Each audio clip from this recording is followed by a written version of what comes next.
Welcome everyone. In this video I will review the Progetto 65 WeakSpots and armor profile. With that said, let's start with the front of the tank. Here in the upper plate to the right side we have the driver, which means if you pan through the upper plate or through the lower plate here at this section, you will most likely eliminate the driver of this tank. From the front in the cupola we have here, on the left cupola we have the gunner, and on the right cupola we have the commander. Let's go on to the left side of this tank. In the turret first we have here the commander. Obviously can eliminate the commander from the side and from the front end as well, and from any direction. At the back of the commander we have here ammo compartment. In the hull we have even more ammo compartment here below the turret midsection. At the back we have this is where we have the fuel tank storage here, and here we have at the back we have the engine of this tank. Let's go on to the rear side of this tank. Here we have the engine bay and the engine of this tank.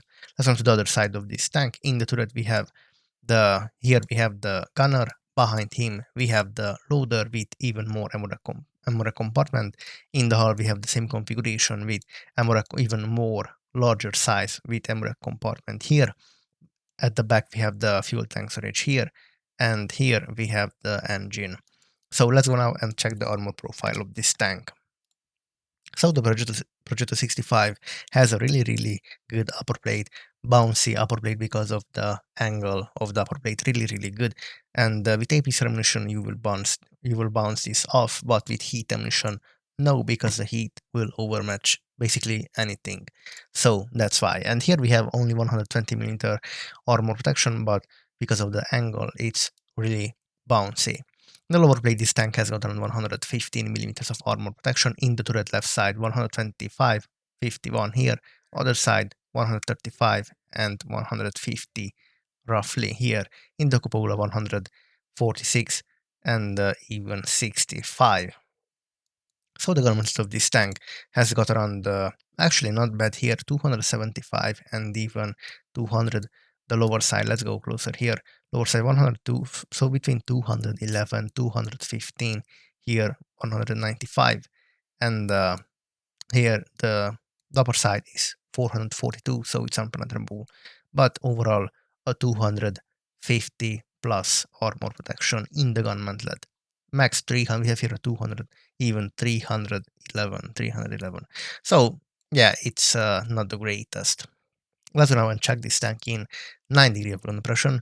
The armor is same. Basically, you will still be able to pan this tank in the turret around 186 max value, 85 max value here, and the other side 173, actually even 210. So, but yeah, this even a tier 8 tank can pan this in hold down position, cupola 156, 80, and even 190mm somewhere.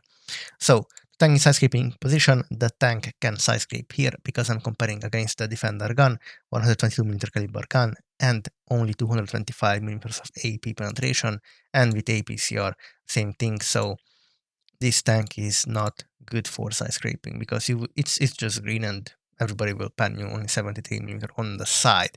So let's go here and check the side armor of this tank. In the turret we will have around only here at the front 120, here 60, 40 and 45, so and even 36. So this is really sensible to HE shells. We have here 105mm HE shell hash penetration value, which is really good.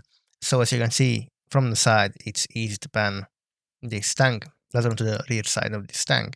Here 40, 28, 31, and here is the same, basically 47, 61, 40, 53, and here turret ring 48, 43, 63, and 76. So you have to be careful against with this tank because the side and the rear is really weak. The only good thing about this is the bouncy upper plate. That's it. So this is the review for this tank. Thank you guys for watching.